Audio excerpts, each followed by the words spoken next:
Bismillahirrahmanirrahim. Assalamualaikum warahmatullahi wabarakatuh. Baik, insya Allah di pertemuan kali ini atau pada materi kali ini yang akan kita bahas adalah terkait instrumen di dalam pasar modal. Sebelumnya kita sudah membahas terkait pihak-pihak yang terlibat di dalam pasar modal ya. Jika kita ingat kembali di sana ada gambar eh, terkait BEI posisinya di mana, kemudian LPP penjaminannya di mana, kemudian LKP clearing posisinya di mana, apa itu perusahaan efek, investor bagaimana dan seterusnya. Termasuk pihak-pihaknya eh, konsultan hukum, apa namanya, akuntan publik dan berbagai lagi pihak-pihak lain yang berkaitan dengan pasar modal. Nah, itu adalah pihak-pihaknya. Nah, sekarang kita akan membicarakan terkait instrumen. Apa sih yang dimaksud dengan instrumen? Gampangannya. Jadi kalian akan menemukan sering sekali kalimat instrumen tersebut. Sebenarnya sih bahasa gampangnya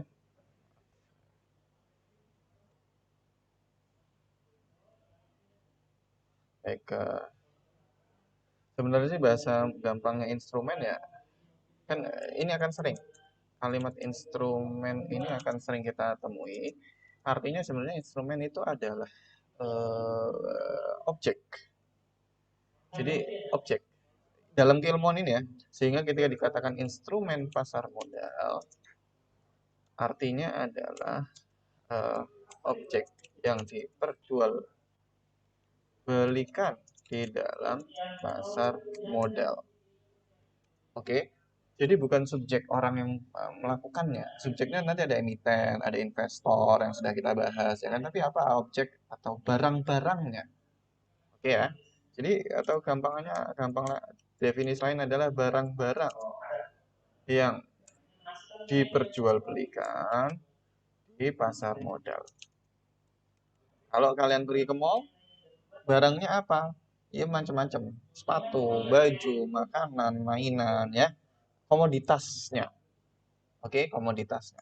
Inilah yang dimaksud dengan instrumen. Maka ketika kita berbicara terkait instrumen pasar modal, artinya barangnya apa aja. Kalau saya masuk itu loh ke pasar modal, saya nemuin apa? Kalau saya masuk ke mall, Paragon, saya nemuin ya toko-toko itu ya kan. Tapi kalau saya masuk pasar modal apa? Inilah yang kita bahas yaitu terkait dengan instrumen. Secara garis besar, kalian juga bisa baca. Jadi secara garis besar adalah dua. Pertama adalah surat berharga yang bersifat utang. Eh, yang pertama adalah surat berharga yang bersifat utang. Yang kedua adalah surat berharga yang sifatnya kepemilikan saham. Oke,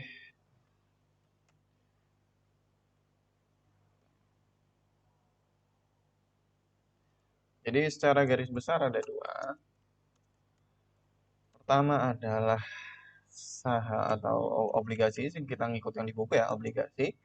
Yang kedua adalah saham.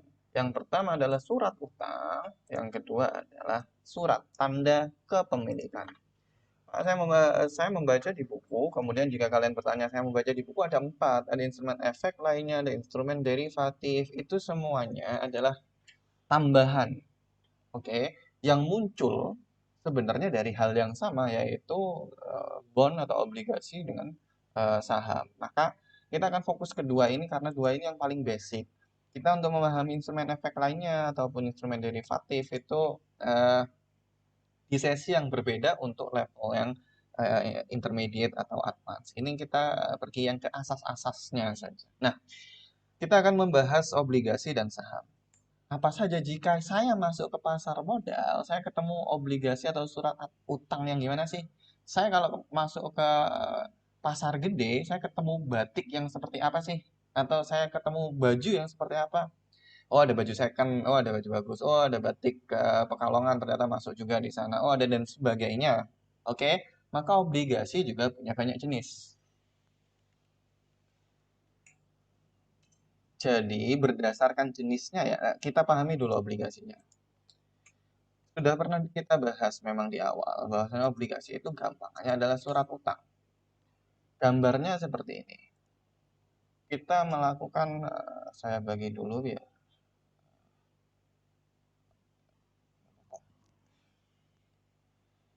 Saya bagi dulu, maaf.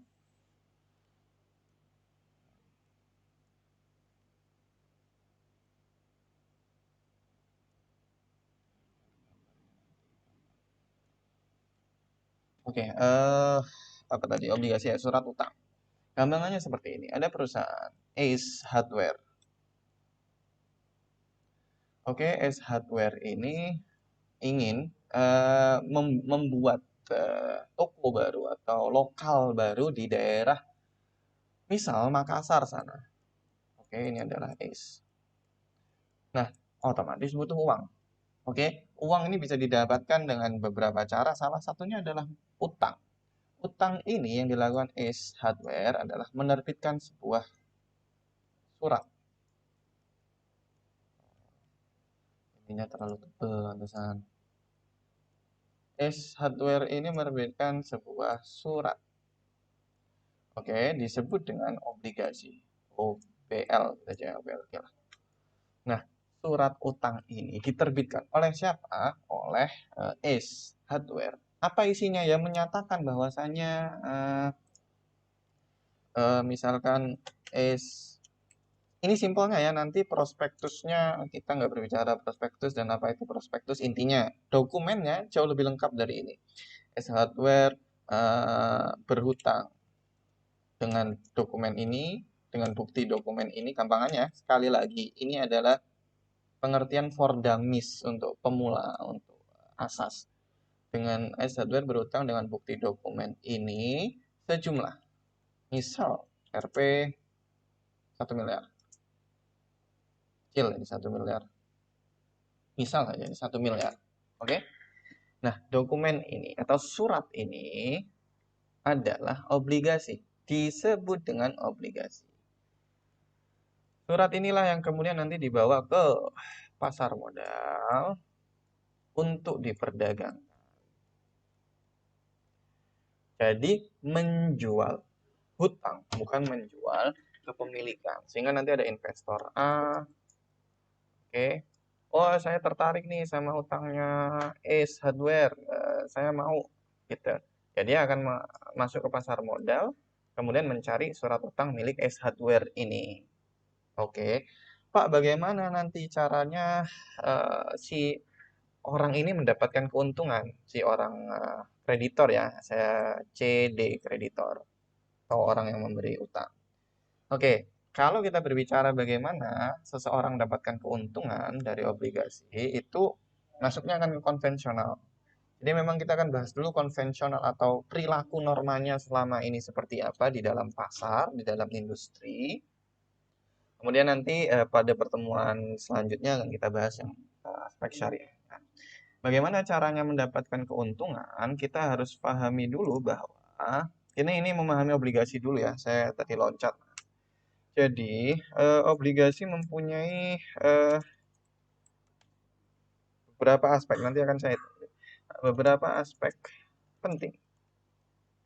Pertama adalah harga, face value itu apa ya bahasa? Fair value itu adalah harga nominal ketika diterbitkan. Gini aja, diterbitkan. Kemudian dia juga mempunyai kupon. Yang dia adalah bunga, interest atau bunga. Yang ini disebut dengan par value atau harga. Oke, jadi ada bunganya. Jadi dari mana dapatnya untung? Ya dari bunga ini. Sehingga ketika diterbitkan tadi, oke, kreditor, misal, oh sorry, ada satu lagi, waktu, maturity, atau jatuh tempo. Jatuh temponya berapa lama? Misal 5 tahun.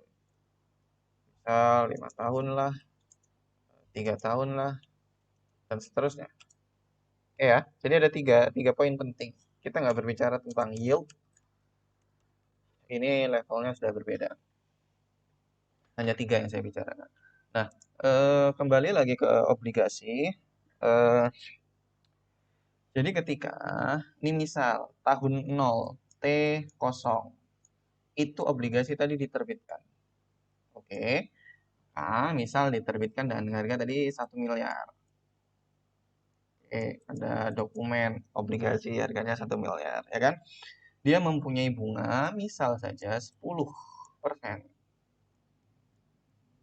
Oke, maka misalkan kreditor A, ini 10% per tahun ya. Semua bunganya di sana adalah per tahun. Maka misalkan ada kreditor A, C, D, kreditor ini mengambil sepotong. Nah, sepotongnya itu berapa, Pak? Ada di dokumen nanti. Sepotongnya itu harganya seberapa? Itu nanti ada di dalam dokumennya bunyinya seperti itu. Nah, misal dia ngambil hanya 50 juta. Oke, si kreditor tadi. Maka nanti dia T tahun 1 dia akan mendapatkan 50 juta. Dia akan mempunyai aset, bukan mendapatkan ya, mendapatkan kalau dijual. Dia akan mempunyai aset 50 juta plus 10%. Ya, agak susah gambarnya. 50 juta plus 10%. Begitu terus sampai kepada T plus 5,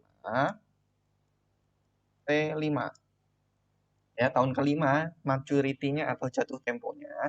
Nanti pada tahun ini berarti dia 50 juta plus bunga per kupon ya. Kupon ini namanya kupon bunga plus bunga per tahun tadi 10% kali 5 kali 5.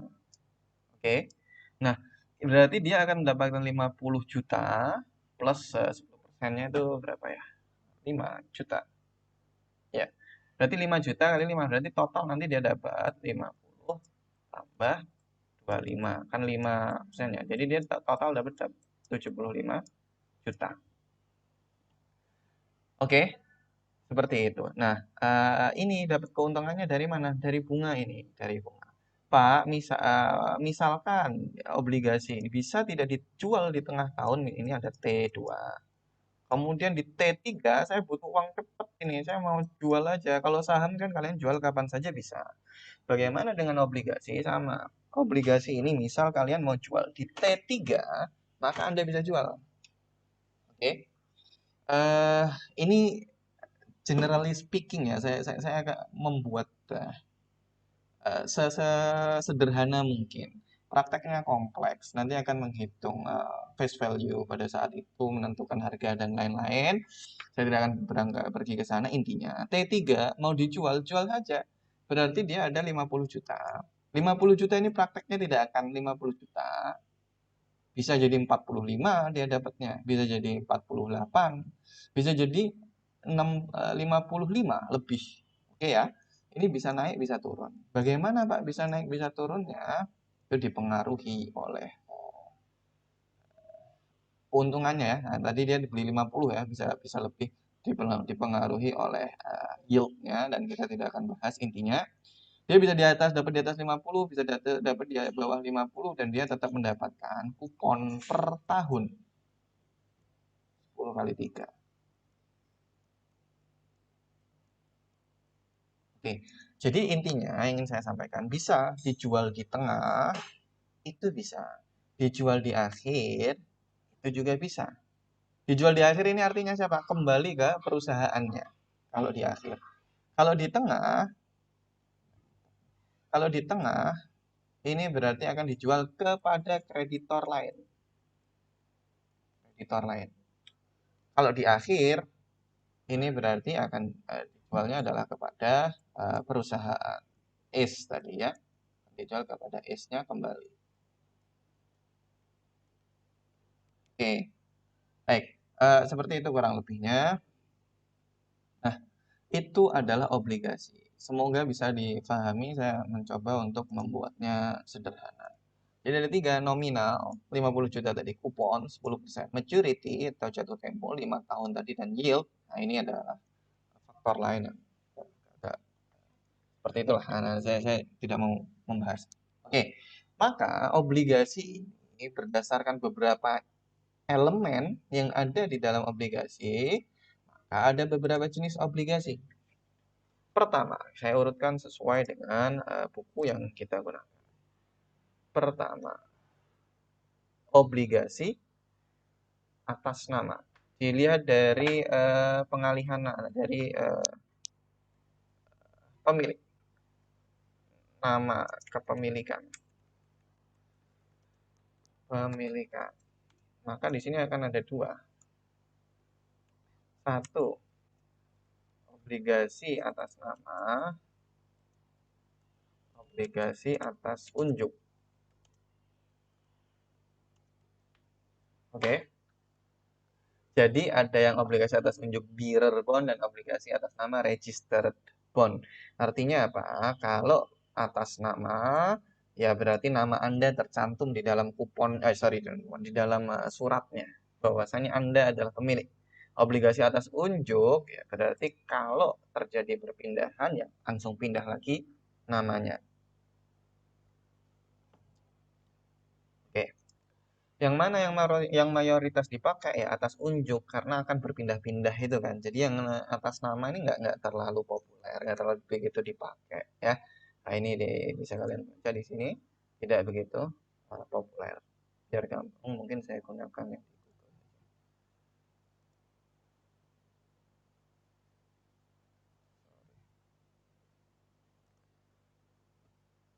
Oke, di sini bisa obligasi atas nama tidak begitu populer. Oke.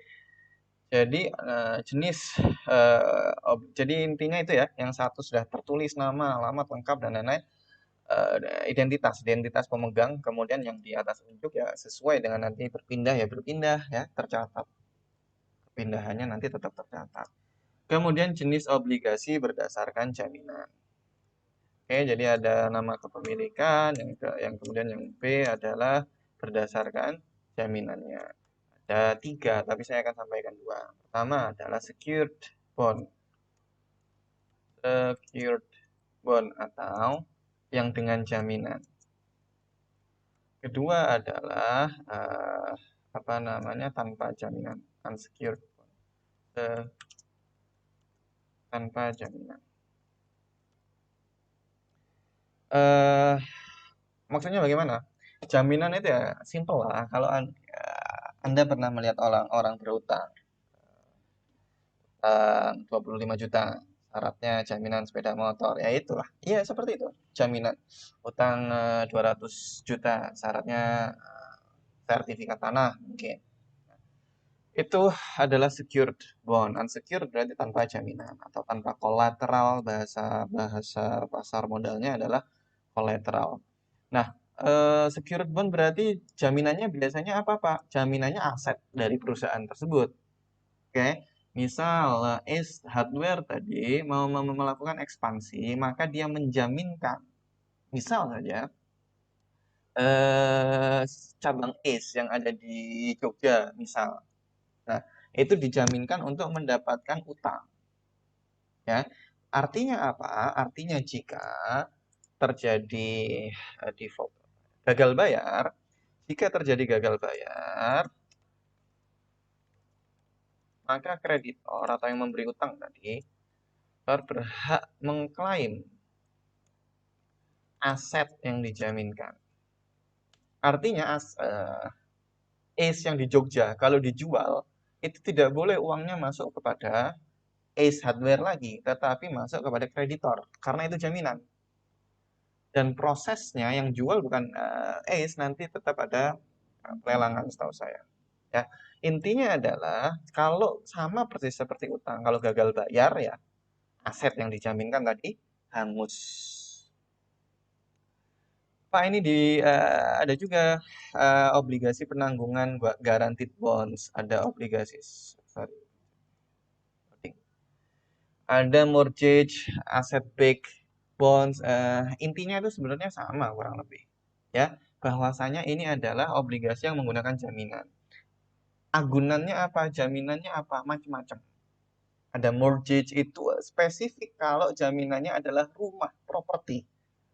Itu mortgage. Dan ada banyak lagi jenis kolateralnya atau jaminannya. Intinya tetap satu, yaitu adalah kadang dikasih jaminan, kadang tidak dikasih jaminan. Pak, yang Islam bagaimana? Kita masih belum bahas, karena itu masuk ke dalam suku yang akan dibahas pada bab yang berbeda. Baik, yang C yaitu adalah berdasarkan bunga.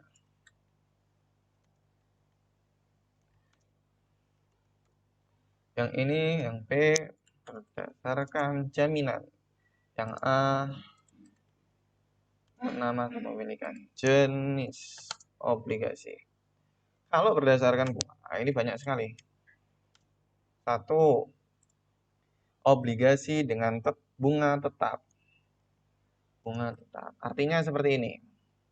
Eh, bunganya tidak fluktuatif. Contoh,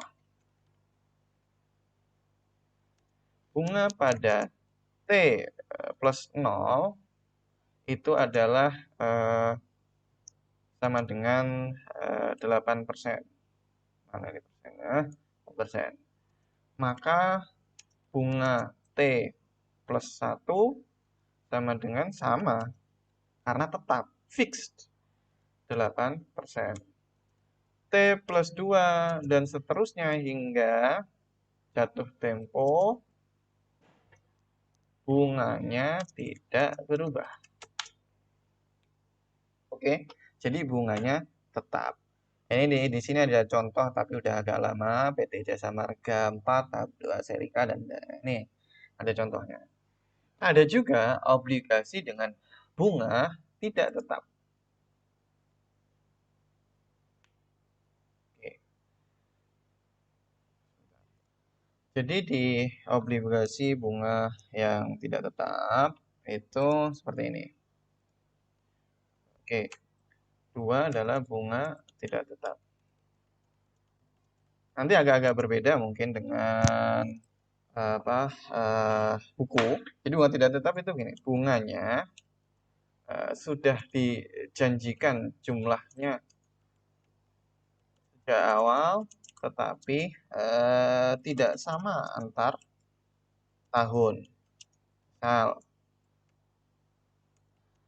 T plus 0 itu 8%. Kemudian T plus 1 itu 9%. Kemudian T plus 2 itu balik lagi 8%. Dan seterusnya, misalnya ini kita tambah T plus 3 sama dengan 8,5%. Oke, dan seterusnya. Artinya, investor sudah tahu atau kreditor sudah tahu nanti berapa. Oke, T plus 0 berapa, T plus 1 berapa. Jadi, investor mengetahui hanya saja tidak tetap. Kemudian ada lagi yang namanya obligasi tanpa bunga. Tanpa bunga. Tanpa bunga ini berarti bond tersebut atau surat utang tersebut tidak memberikan keuntungan berupa bunga kepada bearer holdernya, kepada kreditor yang memegang, kepada pemegangnya, gitu ya. Pemegang ini berarti yang memegang obligasinya.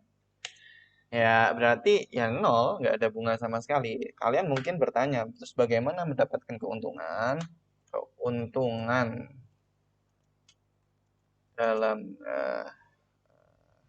obligasi tanpa bunga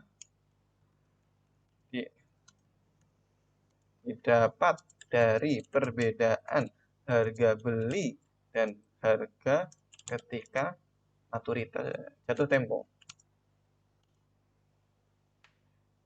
Jadi seperti ini.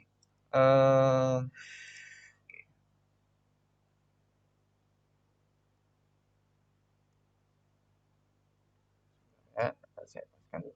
Jadi T plus oke, Anda adalah kreditor membeli ACE tadi 1 miliar. Oke, di T plus 0. Plus. Jadi ketika ACE itu menerbitkan, itu harganya 1 miliar. Nah, harganya 1 miliar. Sorry, ACE dalam dokumennya menyebutkan bahwasanya pemegangnya nanti di T plus 7 misal saja, ini misal 7.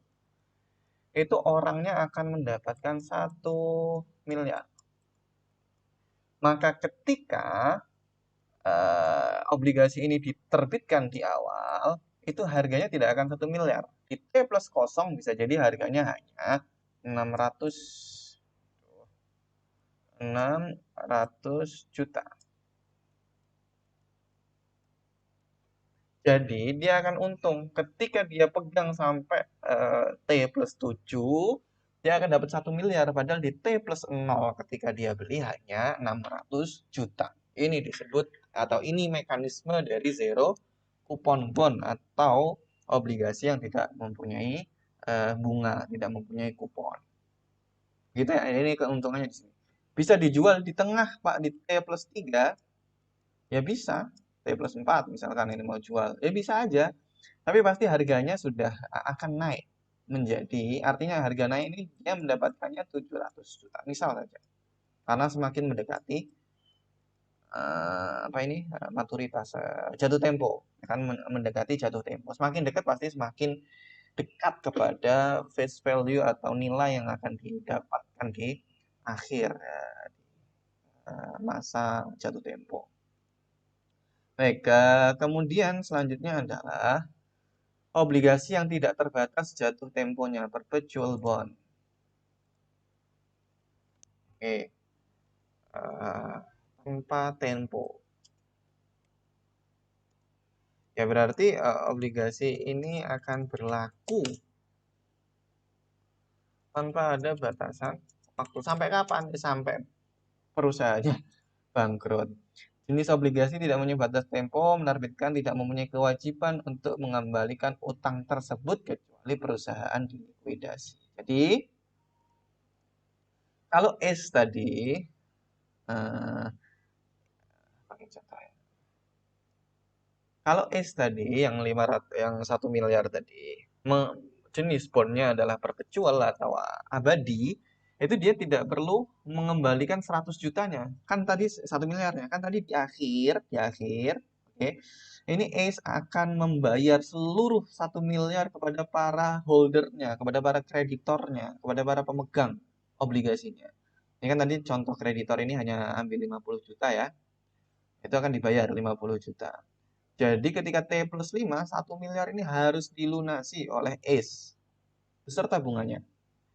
Tapi kalau dia adalah tanpa batas, maka nggak usah dikembalikan 1 miliar ini. Artinya ya sudah, hanya dikasih bunga, dikasih bunga, dikasih bunga setiap tahunnya. Seperti itu. Itu perpetual bond. Bisa dijual di tengah ya bisa. Gitu ya. Kemudian ada lagi uh, floating rate bond. Mengambang.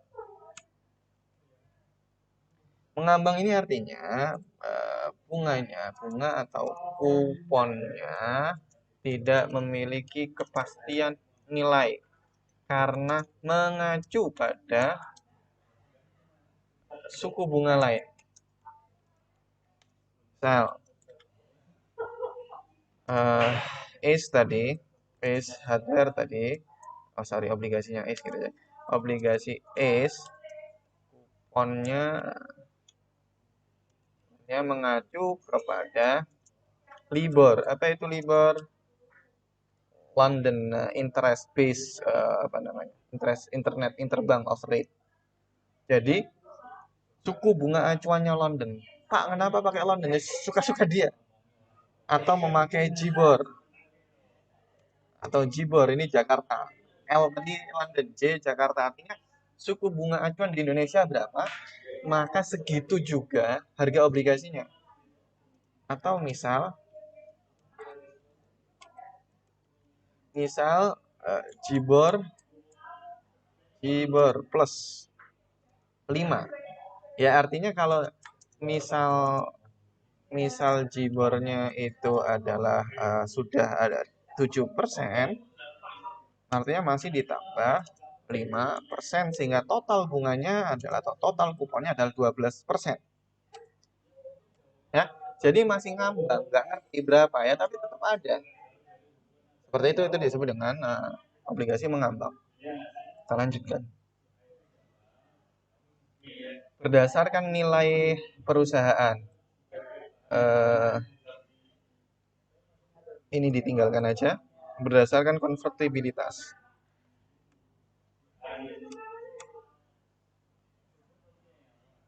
Sorry. Konvertibilitas.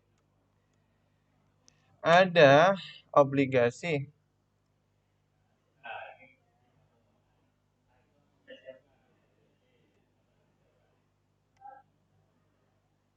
ini aja.